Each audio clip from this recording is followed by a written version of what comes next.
guitar in my hands, teenage metalhead, a few friends, been playing a few years ahead of me, looked like fun, got them to show me a few things, took to it quickly, you know? So grade 12 rolls around, there's like a strings class at high school, it's back in Prince George. And, you know, people say like, it's an easy A, you can stay in the class, learn a thing or two, you can go in the hallway and just chill with your friends, whatever. It's a casual A and you're playing some guitar. So it sounded good to me. Within 2 weeks, I knew I'd be playing guitar the rest of my life. I didn't necessarily have a clearer vision than that. I didn't know about being a professional musician or anything like that. I just knew it felt right and that there was no going back. So that was kind of the end of it. Just kept playing and listening and playing and devouring guitar magazines and whatever I could get my hands on. Didn't take lessons. That's kind of the beginning of the guitar story. And obviously there were plenty of players that inspired it, from like metal players like Marty Friedman and Megadeth to Mark Knopfler and blues men like John Lee Hooker and all kinds of players, right? All the great guitarists before I got heavier into jazz and things like that. That didn't take too long. That was only a few years later.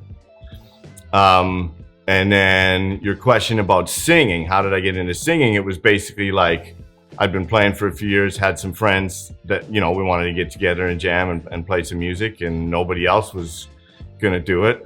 So I did, right? And I don't even think that's a particularly uncommon story for a lot of singers, you know, especially singers who are also instrumentalists. You get together and play, nobody else wants to sing, so you end up doing it, right? And you just keep doing it. But I've always enjoyed singing, you know. So I started writing, and yeah, I mean, I guess that was just a fairly natural progression. After playing a few years, it felt like the thing to do, to be writing music. And so I tinkered with songwriting a little bit. And I remember by my early 20s, I was pretty inspired by a lot of great songwriters as well, Bruce Springsteen and Leonard Cohen or whoever else, right? And as well as great composers and musicians, jazz and classical, you know. That's something that I've done that's come and gone in phases and cycles for sure. I don't, you know, some days I don't even feel like I can necessarily call myself a songwriter because I'm not always doing it, right? I'm always playing guitar. I'm always doing, you know, a lot of these other things. But the songwriting thing does come and go a little bit. You know, there's been phases where it's been far more disciplined than other times. Yeah, that's an interesting one because I've always been drawn to many forms of music and genres, like a lot of us are. I mean, some people seem to have their thing and find it right away. Like they're a blues player and they just go after the blues, develop the techniques, the vocabulary, the repertoire. Some people are country players, some people are classical players, and they're very much specialized in those things. But to me, it was always all of them. I couldn't really choose. I loved all music too much to necessarily exclude anything, you know what I mean? And go after one thing at the expense of others.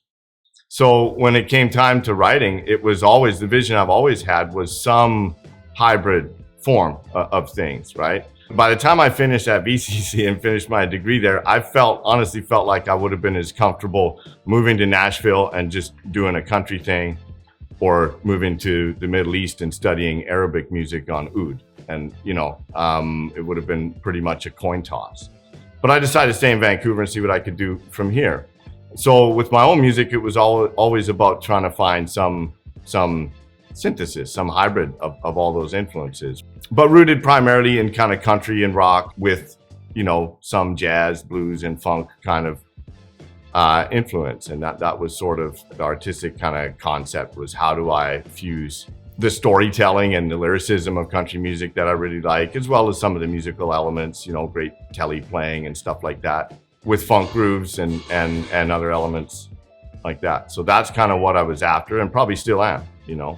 Yeah, I mean, I think some songs were formed a lot easier and it was maybe a little more organic or natural in that sense, and other times you may be a little more conscious of it. Yeah, I want to take this chord progression that common to this genre and, you know, mix it with these elements from that style or whatever, and see how it turns out.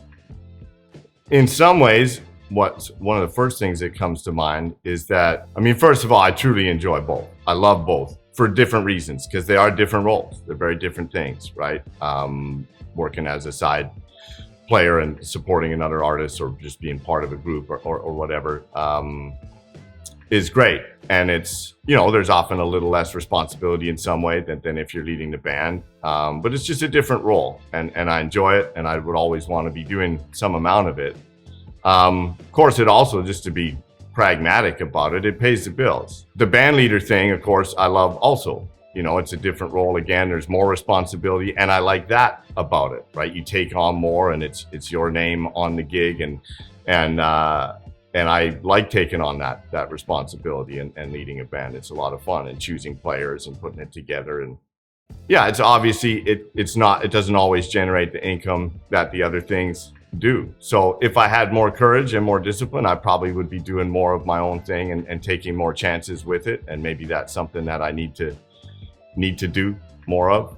But I definitely enjoy both roles, and they serve their purpose, right? If you've done some work as a freelance musician, session player, side player, whatever you want to call it, you're going to have some awareness that a lot of other band leaders don't. Awareness of what those players need and want, how to treat them, what to provide for them to make everybody's job, everybody's life a little easier. And I think it goes the other way as well, right? When you're working for somebody else and you're there to support them, if you've been a band leader and you've been in the position they're in, there are certain aspects of that you can appreciate and respect and understand. I think it makes me easier to work with. I hope so.